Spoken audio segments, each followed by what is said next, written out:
En 1236, les forces chrétiennes entament leur conquête d'Al-Andalus.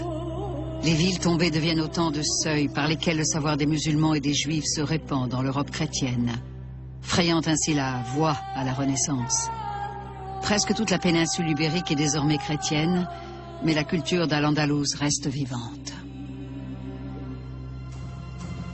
Après Cordoue, les villes de Murcie, Jaén et Séville tombent l'une après l'autre aux mains des chrétiens. Seule la pointe sud de l'Espagne reste aux mains des Berbères. En 1238, à Grenade, la dernière grande ville du territoire islamique, Muhammad ibn Nasser réussit à fonder un État musulman indépendant. Grenade était le siège des Nasrides, la seule dynastie berbère ayant survécu à l'assaut des chrétiens quand toutes les autres avaient cédé.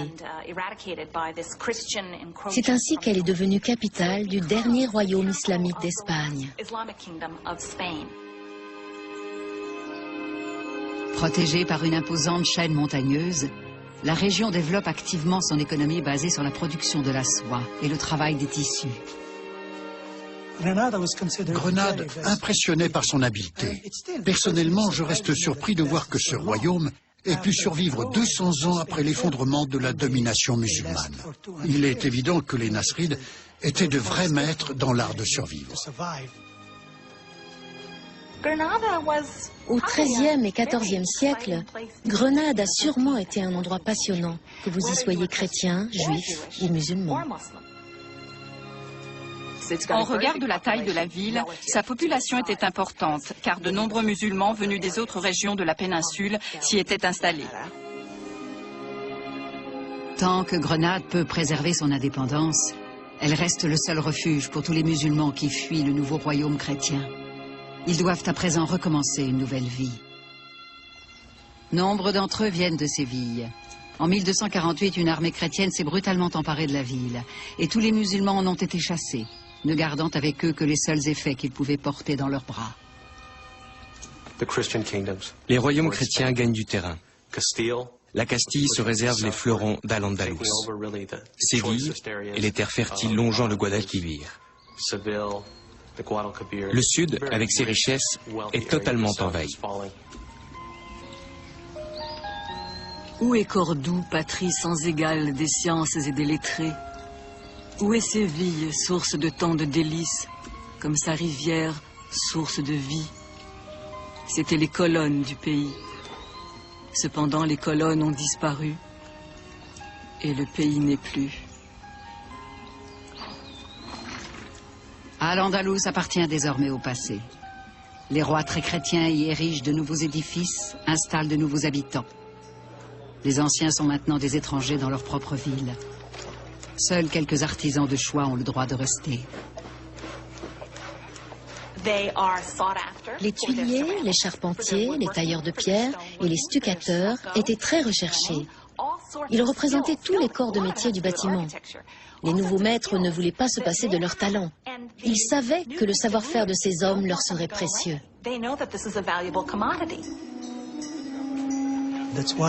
C'est pour cette raison que toutes ces constructions ne comportent aucune caractéristique de l'architecture chrétienne. Elles ont été construites par des musulmans sous la domination des chrétiens, qui les appelaient les Moudéhars. Certains membres de l'élite musulmane suffisamment riches émigrent au Maroc ou en Orient.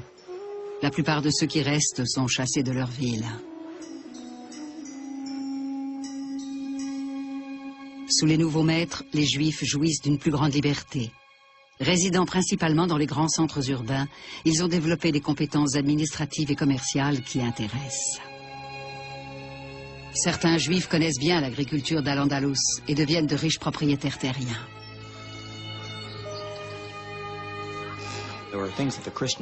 Les chrétiens avaient besoin d'hommes pour cultiver la terre.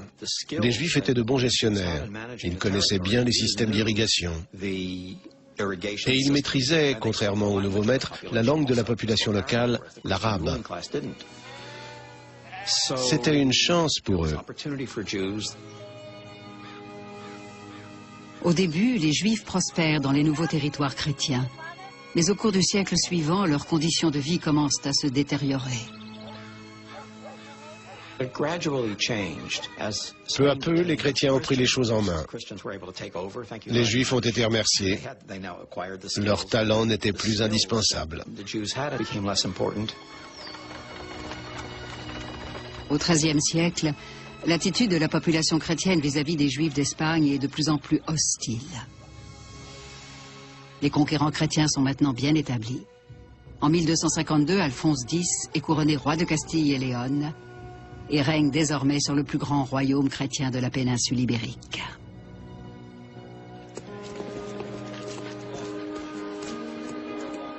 L'une de ses premières mesures consiste à rédiger un code de loi précisant le statut des différentes populations.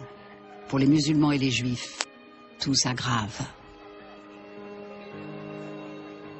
Les Juifs sont de moins en moins en cours. Leurs propriétés sont progressivement confisquées. Pour régler les problèmes politiques, le roi n'y va pas par quatre chemins.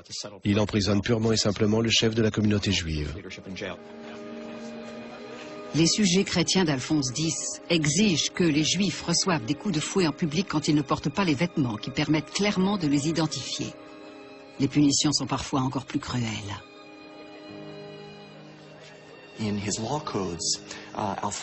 Les lois édictées par Alphonse X stipulaient que toute personne qui se convertissait au judaïsme ou à l'islam serait condamnée à mort.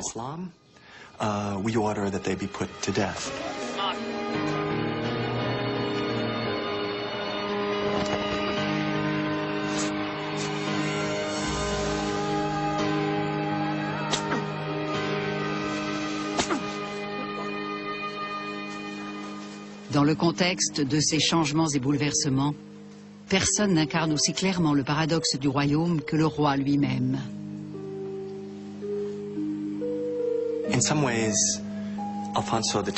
Par certains aspects, Alphonse X exprimait la contradiction dont souffraient de nombreux musulmans, chrétiens et juifs de l'Espagne médiévale. Les lois édictées par Alphonse X sont cruelles pour les juifs et les musulmans, mais conjointement, il leur accorde protection et privilèges s'ils se soumettent à son autorité. Pour désigner les musulmans qui vivaient sous la domination chrétienne en Espagne, les Arabes utilisaient le terme de Mudéchanon et les Espagnols celui de Mudéjar. Pour la plupart, il s'agissait d'artistes, d'artisans et d'ouvriers du bâtiment. Alphonse X autorise ces musulmans ainsi que les juifs vivant dans son royaume à respecter leurs propres lois tant que celles-ci ne sont pas en conflit avec les lois régissant le royaume. Il a enjoint ses sujets chrétiens de ne pas importuner les juifs ou les musulmans durant leurs fêtes religieuses respectives, car, dit-il, la synagogue et la mosquée sont des lieux sacrés où est loué le nom du Seigneur.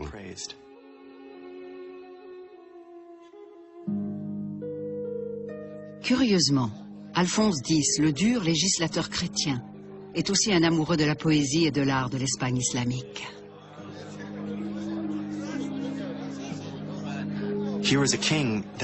On l'appelait Alphonse le Sage, et c'est un fait qu'il encourageait fortement les lettres et le développement des savoirs dans son royaume. Mais c'est un homme de son temps, et il trouve difficilement sa voie dans une Espagne médiévale aux prises avec le pluralisme religieux.